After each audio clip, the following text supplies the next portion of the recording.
நேற்று வரை தனித்திருந்தேன், யாரும் இல்லை. இன்று முதல் தொடங்கியதே உலகின் முதல் காதல் கதை.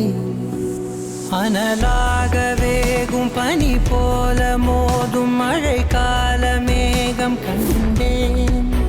கரை சேர வேண்டும் கடல் என்று தேயும் உன்னை தேடி கண்டு கொண்டேன். பேசும் போதிலே கேளா ஒலி பார்வையாகுமே தீபாவளி. உன்னை போல யாரும் இல்லை என் இறைவி.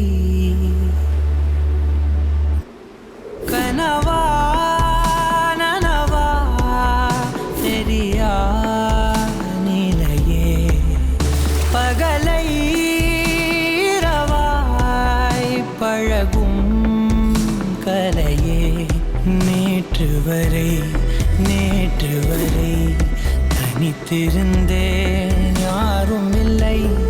இன்று முதல் தொடங்கியதே உலகின் முதல் காதல் கதை.